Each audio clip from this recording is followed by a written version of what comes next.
മൊറോക്കോയുടെ കുതിപ്പിൽ Argentina വീണു. അണ്ടർ-20 football ലോകകപ്പിൽ കിരീടം ചൂടി മൊറോക്കോയുടെ കരുത്തന്മാർ.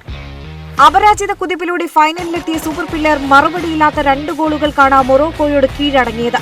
പോർച്ചുഗീസ് 1-ാം ഡിവിഷൻ ലീഗിൽ കളിക്കുന്ന യാസിർ സാബിരി ആദ്യ പകുതിയിൽ നേടിയ 2 ഗോളുകളാണ് മൊറോക്കോയെ ചാമ്പ്യന്മാരാക്കിയത്. 12-ാം മിനിറ്റിലും 29-ാം മിനിറ്റിലുമായിരുന്നു സാബിരിയുടെ ഗോൾ പ്രഹരം. ടൂർണമെന്റിലാകെ 5 ഗോളുകളാണ് സാബിരി നേടിയത്. 2009-ൽ ഗാന ചാമ്പ്യന്മാരായ ശേഷം ആദ്യമായാണ് ഒരു ആഫ്രിക്കൻ രാജ്യം അണ്ടർ-20 ഫുട്ബോളിൽ ലോക ചാമ്പ്യന്മാരാകുന്നത്.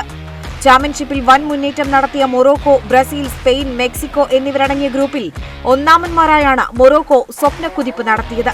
പിന്നീട് നോക്കൌട്ട് ഘട്ടത്തിൽ ദക്ഷിണ കൊറിയ, ഫ്രാൻസ്, അമേരിക്ക എന്നിവരെയും തോൽപ്പിച്ചു. ടൂർണമെന്റിൽ അപരാജിതരായി കുതിച്ച അർജന്റീനയുടെ ആദ്യ തോൽവിയാണ് ഫൈനലിലേത്. സൂപ്പർ താരങ്ങളായ ബയർ ലെവർകൂസന്റെ ക്ലോഡിയോ എച്ചെവേരി, റയൽ മാഡ്രിഡിന്റെ ഫ്രാങ്കോ മസ്റ്റാൻടോണോ എന്നിവരില്ലാതെയാണ് അർജന്റീന കിരീട പോരിനിറങ്ങിയത്.